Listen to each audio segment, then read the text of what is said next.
London, 1859. The grand ballroom of Everley House glittered with 1,000 candles, their flames reflected in gilt mirrors and crystal chandeliers. Snow fell softly beyond tall windows, but inside, the warmth of the winter ball kept December's chill at bay. Ladies in silks and satins, gentlemen in their finest evening attire, it was the event of the season, whispered about in drawing-rooms for months prior. Amidst this splendor, Miss Margaret Lockwood stood at the edge of the dance floor, feeling every inch an impostor. Her gown, midnight blue silk with modest lace trim, had been remade 3 times since its purchase 4 seasons ago. Each alteration represented another year of diminished prospects and dwindling hopes. "You look as if you're calculating an escape route," came a voice beside her. Margaret turned to find her friend, Mrs. Penelope Harrington, a young widow whose generous invitation had secured Margaret's entrance to this exclusive affair. "I'm merely observing," Margaret replied, forcing a smile. "The Countess has outdone herself this year." "Indeed," Penelope agreed, "though I suspect her true accomplishment was convincing the Duke of Eversham to attend. He's rarely seen at these functions since returning from abroad." Margaret followed her friend's gaze across the room to where a tall figure stood conversing with their host. Even from a distance, there was something commanding about him, his posture rigid, his expression serious beneath dark hair that fell somewhat longer than fashion dictated. "Xavier Eversham," Penelope continued, "inherited the dukedom 3 years ago after his father and brother perished in that dreadful shipwreck. They say he's been in India establishing trade connections. Rather enterprising for a duke, don't you think?" Margaret had little interest in dukes or their business endeavors. At 27, with no dowry to speak of and a family name tarnished by her father's gambling debts, she attended such events merely to please Penelope, who refused to let Margaret wither away in that dreary governess position. "I heard Lady Ashbury's daughter is determined to secure him," Penelope added. "See how she positions herself for an introduction." Indeed, the beautiful blonde débutante was making her way across the ballroom, her mother strategically directing their path toward the Duke. "Miss Lockwood," a masculine voice interrupted, "might I claim this dance?" It was Mr. Fullerton, a pleasant gentleman of middle years who had danced with Margaret at previous gatherings. His kind eyes and gentle manner made him one of the few men whose company she genuinely enjoyed, even if he inspired no romantic feelings. "With pleasure," she replied, allowing him to lead her onto the dance floor. As they joined the quadrille, Margaret caught sight of the Duke again. Closer now, she could see his features more clearly, strong jawline, intense dark eyes, a certain gravity about him that made him appear older than his reported 32 years. "The Duke seems to be causing quite a stir," Mr. Fullerton commented, following her gaze. "Every matchmaking mamma in London has set her sights on him." "I pity him then," Margaret said with genuine feeling. "It must be exhausting to be hunted so relentlessly." Mr. Fullerton laughed. "I doubt his grace requires your sympathy, Miss Lockwood. A man in his position holds all the power in such exchanges." The dance continued, and Margaret allowed herself a rare moment of enjoyment. The music was lovely, the company pleasant, and for once, she could forget the precariousness of her situation, the modest salary that supported not only herself but also her ailing mother, the constant fear that her position might be terminated without notice. When the quadrille ended, Mr. Fullerton escorted her back to Penelope, who was now deep in conversation with several acquaintances. A footman passed with a tray of wine glasses, and Margaret gratefully accepted one, hoping the crimson liquid might warm her. Despite the ballroom's heat, a persistent chill seemed to have settled in her bones these past months.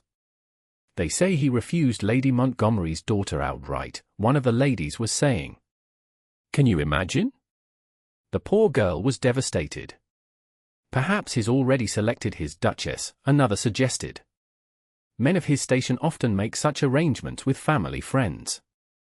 A quiet understanding until the formal announcement. Margaret sipped her wine, allowing the conversation to flow around her without engaging. These speculations about the marriage prospects of the wealthy held no relevance to her life.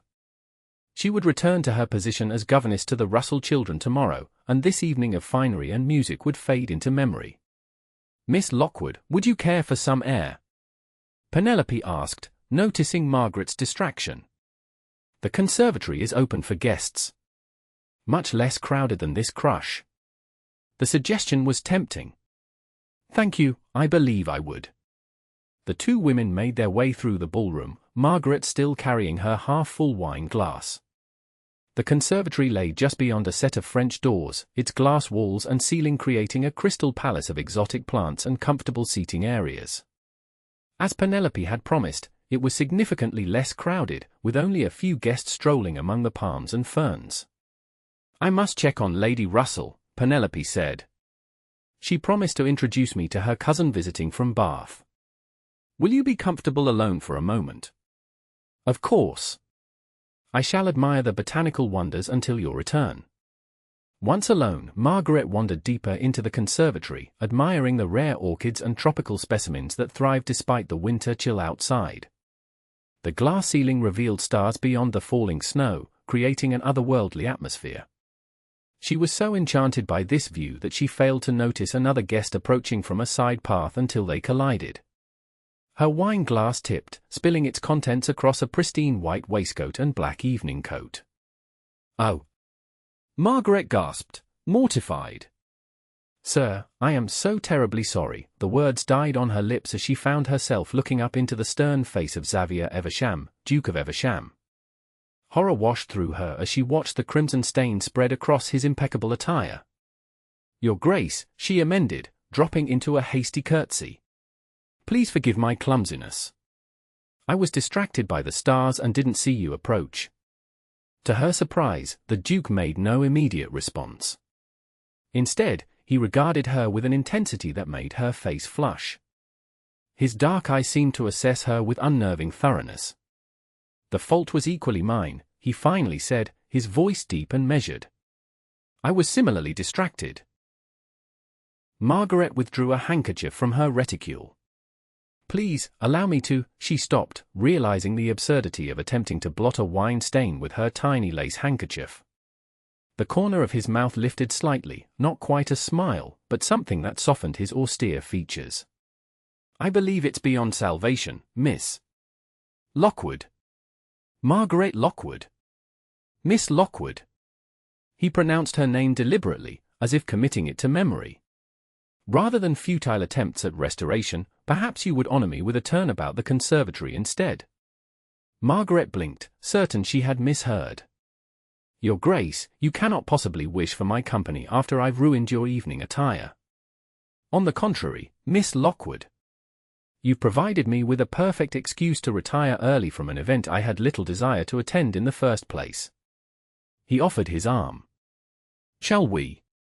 Bewildered but seeing no polite way to refuse, Margaret placed her fingers lightly on his sleeve, the unsoiled one, and allowed him to guide her along the winding path through the exotic foliage. You must think me terribly forward, she ventured after a moment of silence. I think you refreshingly genuine, he replied. A rare quality in these settings. Margaret wasn't sure if she'd been complimented or insulted. I'm afraid I attend too few grand events to have mastered the art of artifice, Your Grace. This time, his smile was unmistakable, if brief. A statement that only reinforces my observation. He paused beside a marble bench nestled among flowering jasmine vines. May we sit? I find I enjoy conversation better when not performing a promenade. Once seated, Margaret became acutely aware of how improper this situation might appear to others. A private conversation with England's most eligible duke would certainly set tongues wagging, particularly given his wine-stained attire, which provided clear evidence of their earlier encounter. You seem troubled, Miss Lockwood. I'm concerned about appearances, Your Grace. If someone were to, rest assured, your reputation remains intact. We are in full view of the ballroom, though partially screened by these excellent palms. And I selected this particular bench because Mrs. Harrington can easily locate you when she returns. His consideration surprised her, as did his awareness of Penelope. You know my friend. By reputation. Mrs. Harrington is known for her charitable work with war widows. He studied her with that same intense gaze. Tell me, Miss Lockwood, what occupies your days when not attending winter balls? The direct question caught Margaret off guard. Society-dictated polite, superficial exchanges, not personal inquiries from gentlemen one had just met, especially not dukes. "I serve as governess to Lord and Lady Russell's children," she answered truthfully, seeing no reason for pretense. If her admission of employment surprised him, he showed no sign. "An occupation requiring intelligence and patience." "How many charges do you oversee?" "3. Edward is 10, Charlotte 8, and little Rose just 5. Despite herself, Margaret smiled at the thought of her pupils. "They are good children, if somewhat spirited." "The best kind," he remarked. "Tell me, do you enjoy teaching?" "I do," she admitted. "Particularly mathematics and natural sciences, though Lady Russell prefers I emphasize deportment and French with the girls." His eyebrows rose slightly. "Mathematics? An unusual interest for a young lady." "My father believed in educating daughters as well as sons," she explained, then immediately regretted mentioning her father, whose disgrace still cast shadows over her family. "A progressive view I share," the Duke replied. "My sister received the same education as my brother and myself, much to the horror of our grandmother." The conversation flowed with surprising ease after that. The Duke proved himself well informed on a variety of subjects and, more surprisingly, seemed genuinely interested in Margaret's opinions. She found herself forgetting his title as they debated recent scientific discoveries and literary works. "Your Grace," a voice interrupted, "I've been searching for you everywhere." Both turned to see Lady Ashbury approaching, her daughter in tow. The older woman's eyes narrowed as she assessed Margaret, then widened at the sight of the wine stain on the Duke's coat. "I hope I'm not interrupting," Lady Ashbury continued, her tone suggesting she hoped precisely that. As a matter of fact, the Duke began, but Margaret rose quickly. "Not at all," she interjected. "His Grace was kind enough to overlook my clumsiness after I spilled wine on his coat. I should return to Mrs. Harrington." Before the Duke could respond, Margaret dipped into a curtsy and retreated, heart pounding. The conversation had been pleasant, more than pleasant, but reality had intruded. Men like Xavier Eversham did not form attachments to penniless governesses, regardless of how stimulating their conversation might be. Penelope found her moments later. "There you are. I was beginning to worry." Her eyes widened. "Margaret, is it true? Lady Sullivan just told me you were seen speaking privately with the Duke of Eversham."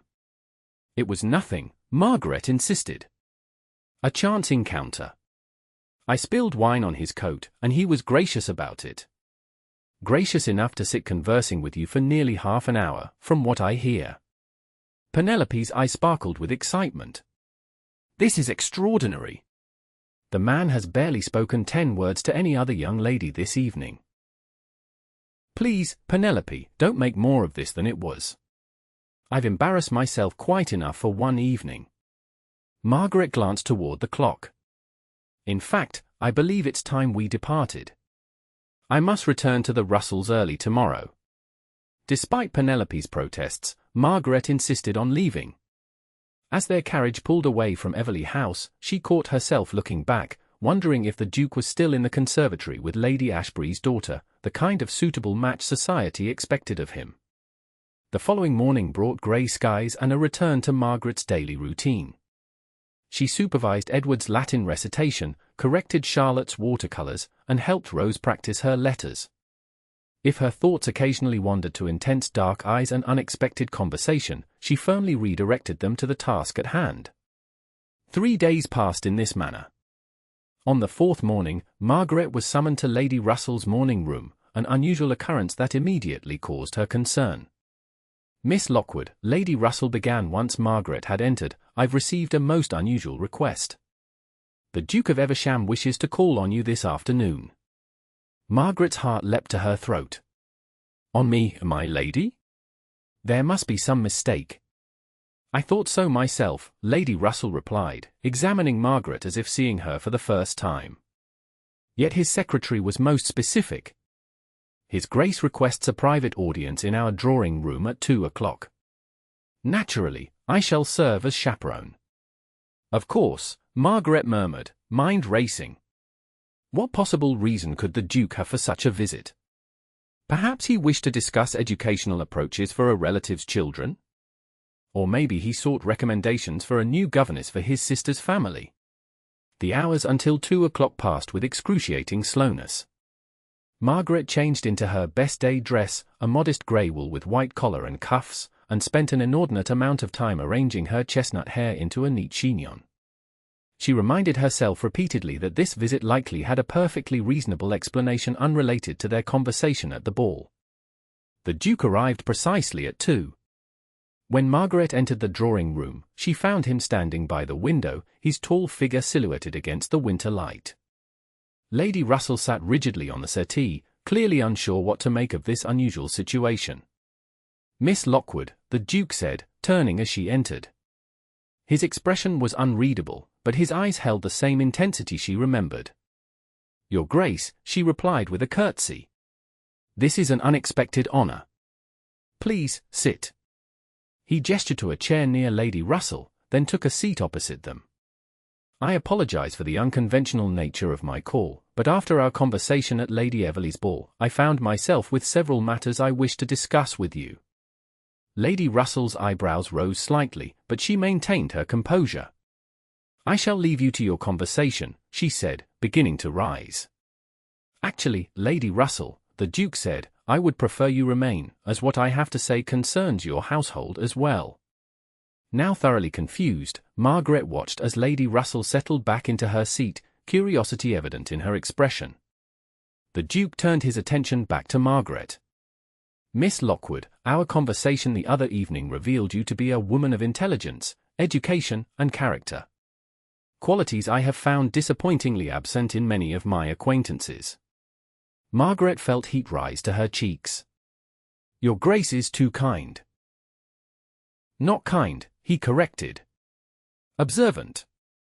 And what I observed has led me to a decision I hope you will consider carefully."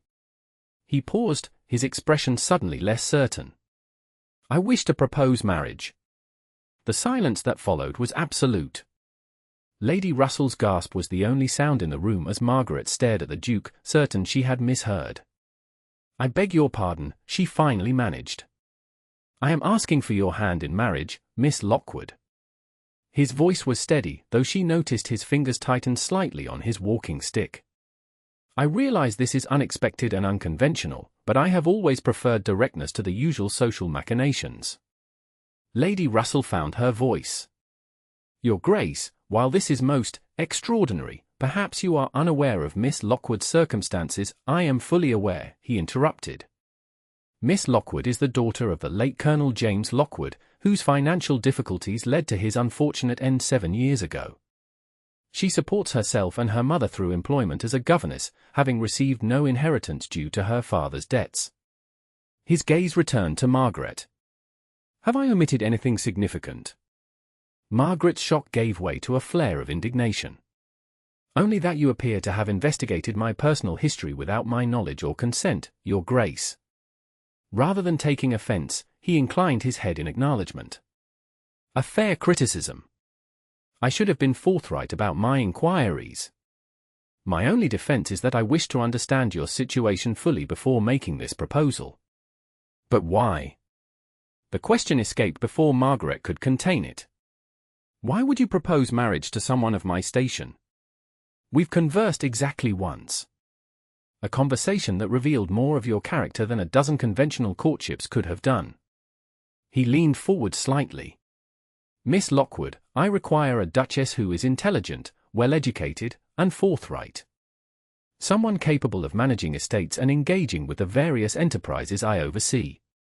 Not merely an ornament or a brood mare." Lady Russell made a small, scandalized sound at his bluntness. "I have observed the marriage market for 3 seasons, he continued. "What I've found are young women trained to simper and agree, to hide their intellects, if they possess them, and to view marriage solely as a means to social advancement. You refreshingly demonstrated none of these tendencies." Margaret struggled to process his words. "So you propose marriage based on practical considerations?" "I propose an alliance that would benefit us both," he clarified. "You would gain financial security and a position of respect. I would gain a partner capable of sharing the responsibilities of my title and estates. And what of affection? Margaret asked quietly. Does that have no place in your calculations?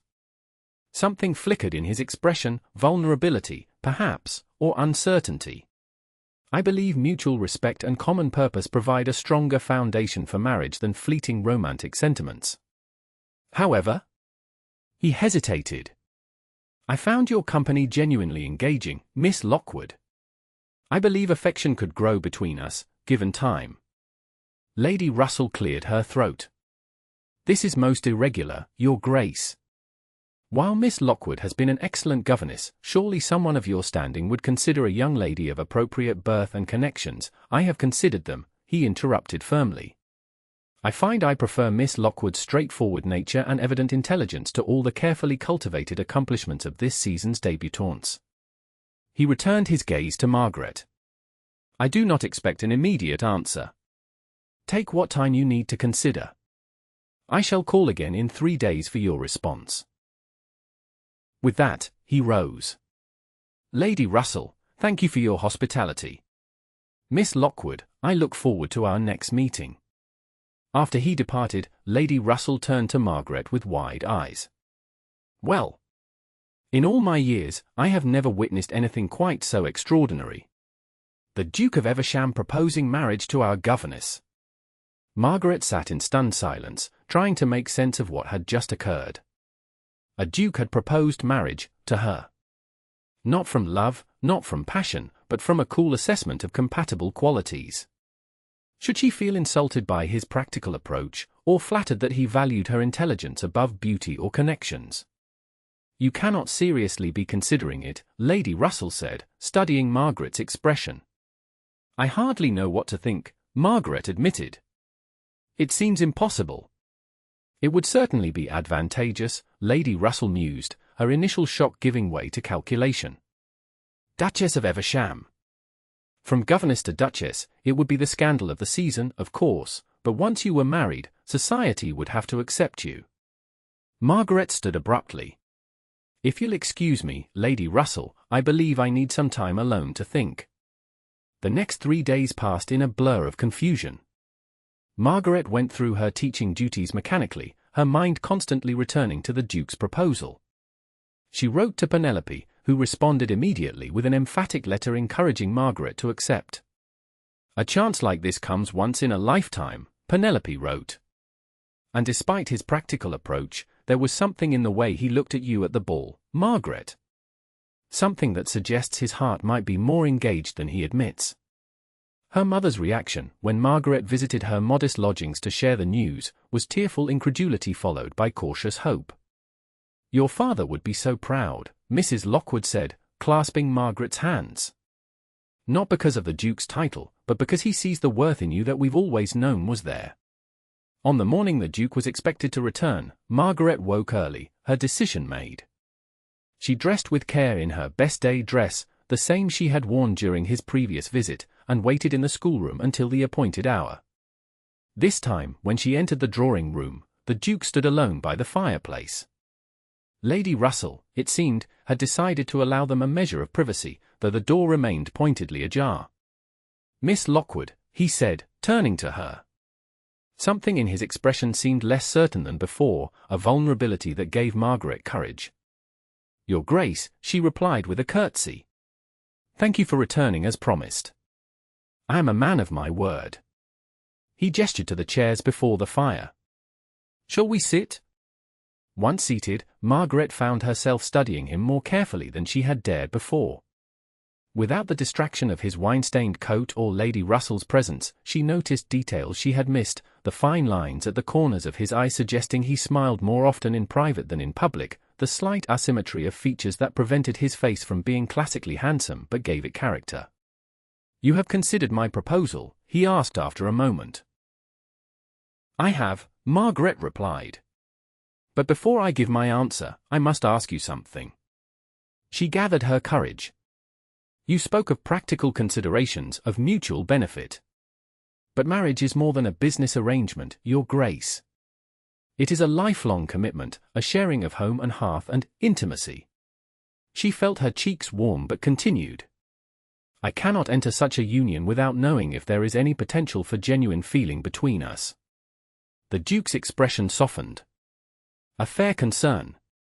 He leaned forward slightly. Miss Lockwood, Margaret, if I may, I spoke of practical considerations because I feared anything more presumptuous would seem insincere after such brief acquaintance. The truth is, our conversation at the ball affected me deeply. I found myself thinking of you constantly in the days that followed. Hope bloomed unexpectedly in Margaret's chest. Truly? I have never encountered a woman who engaged my mind as you did, he continued. Who spoke her thoughts so clearly, without artifice or agenda? Who made me laugh without trying to do so? When I returned home that night, I knew I could not let you simply disappear from my life.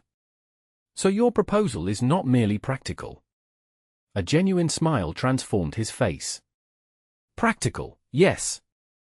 I am, by nature, a practical man.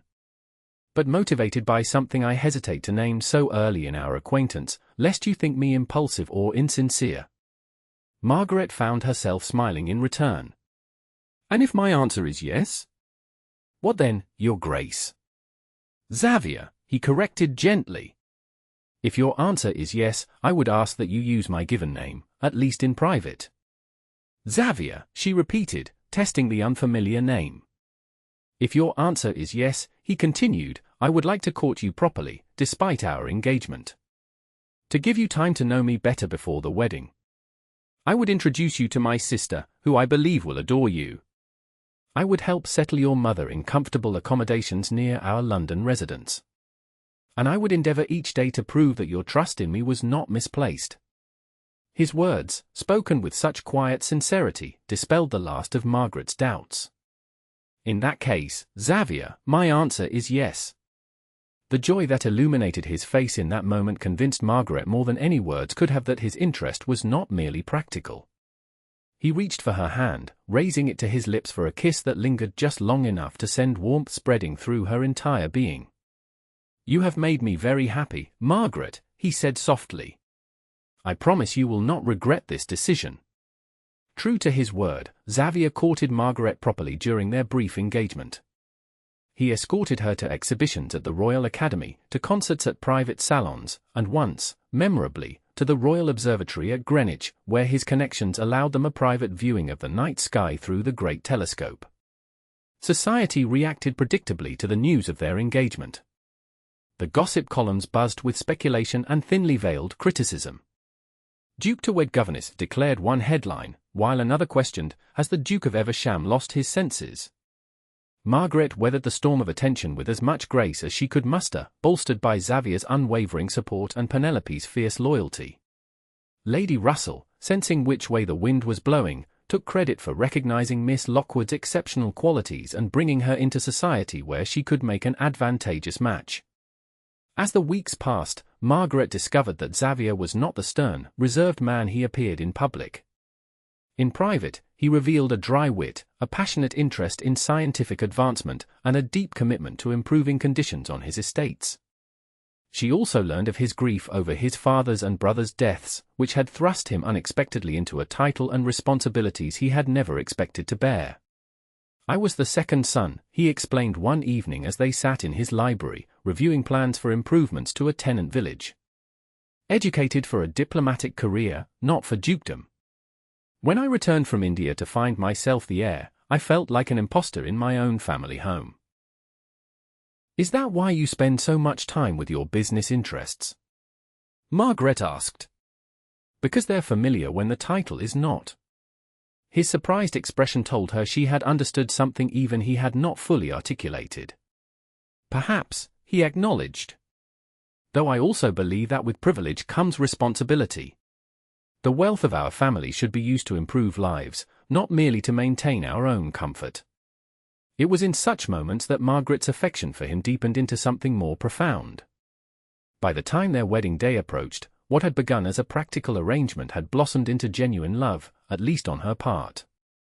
Whether Xavier felt the same, she could not be certain, though his actions suggested growing affection.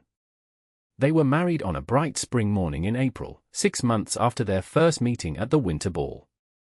The ceremony took place at St. George's, Hanover Square, with a guest list that included both the highest echelons of society, attending largely out of curiosity, and people from Margaret's former life, the Russell children, her fellow governesses, and her mother's friends.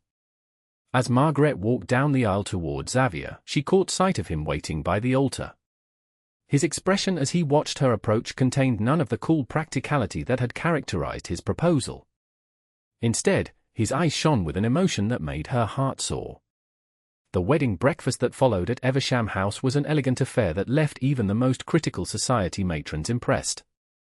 Xavier's sister, Lady Eleanor, had taken charge of the arrangements and ensured everything reflected the dignity of the family while incorporating touches that honored Margaret's more modest background. "You've made quite an impression," Eleanor told Margaret as they stood receiving guests. "Lady Montgomery just admitted to me that she finds you surprisingly refined for a governess." "High praise indeed from that old dragon." Margaret laughed. "I shall treasure such faint approval." "You should treasure my brother's transformation more," Eleanor said, her expression softening as she glanced toward Xavier, who was engaged in conversation nearby. "I haven't seen him smile so much since before Father and Frederick died." Before Margaret could respond, Xavier joined them, his hand coming to rest lightly at the small of her back. "What secrets are you two sharing?" he asked. "I was just telling your wife how insufferable you were as a boy," Eleanor teased. "All those frogs in my bedchamber." "Slander and lies," Xavier replied with mock seriousness. "I was a model of propriety." "I find that difficult to believe," Margaret said, enjoying this glimpse of their sibling dynamic. "As you should," Eleanor agreed. "Now, if you'll excuse me, I believe Aunt Sophia requires rescuing from Lord Pembroke's political opinions." After she departed, Xavier turned to Margaret. "Are you happy?" he asked quietly, his eyes searching hers. The simple question, asked with such evident concern, touched her deeply. "Very much so," she assured him. "Although I admit I shall be relieved when the public portion of today's festivities concludes." "As will I." His hand pressed slightly more firmly against her back, a subtle intimacy that sent a flutter through her stomach. "Another hour, perhaps, and we can reasonably retreat without causing offense." The remainder of the reception passed in a blur of congratulations and well-wishes, some sincere, others thinly disguising curiosity or disapproval. Throughout it all, Xavier remained at Margaret's side, his steady presence a comfort in the face of scrutiny. When they finally retired to their private apartments, Margaret felt both relief and a new nervousness. This was the aspect of marriage they had not discussed, the physical intimacy that would now be expected. Despite her age and independent life, she remained innocent in these matters. Xavier seemed to sense her apprehension. After dismissing their servants, he took her hands in his expression gentle. "Margaret, I want you to know that nothing need happen tonight that you're not comfortable with. We have a lifetime ahead of us." His consideration brought tears to her eyes. "It's not that I don't want," she began, then faltered, unsure how to express her feelings. "Perhaps we could start with this," he suggested, and slowly, giving her time to withdraw if she wished, he lowered his lips to hers. The kiss began softly, a gentle exploration, but quickly deepened as Margaret responded with unexpected ardor. When they finally drew apart, both were breathing unsteadily. "I should tell you," Xavier said, his voice rougher than usual, "that while our marriage may have begun with practical considerations, my feelings for you have grown far beyond the practical." He cupped her face gently. "I love you, Margaret. I believe I began falling in love with you that night in the conservatory, when you spilled wine on my coat and then discussed celestial mechanics as if it were the most natural conversation in the world." Joy surged through Margaret, bright and overwhelming. "I love you too," she whispered. "I've been afraid to hope you might feel the same." His smile was radiant. "Then we are both fortunate," he said, drawing her close again. "For we have found in each other not just a sensible match, but a true meeting of hearts." Later, as moonlight filtered through the curtains of their bedchamber, Margaret lay in Xavier's arms, her head resting on his chest, listening to the steady beat of his heart. The journey that had brought her here seemed almost dreamlike now, from the winter ball where a spilled glass of wine had changed her life, to this moment of perfect contentment. "What are you thinking?" Xavier murmured, his fingers tracing lazy patterns on her bare shoulder. Margaret smiled in the darkness. "I'm thinking that sometimes the most unexpected beginnings lead to the most beautiful destinations." His arms tightened around her. "And sometimes," he replied, pressing a kiss to her forehead, "what begins as a practical decision becomes the wisest choice the heart could make." Outside, spring rain began to fall softly, washing away the last vestiges of winter. Within the warm sanctuary of their embrace, Margaret and Xavier drifted toward sleep, secure in the knowledge that what had started with a spilled glass of wine had transformed into something far richer and more enduring than either could have imagined.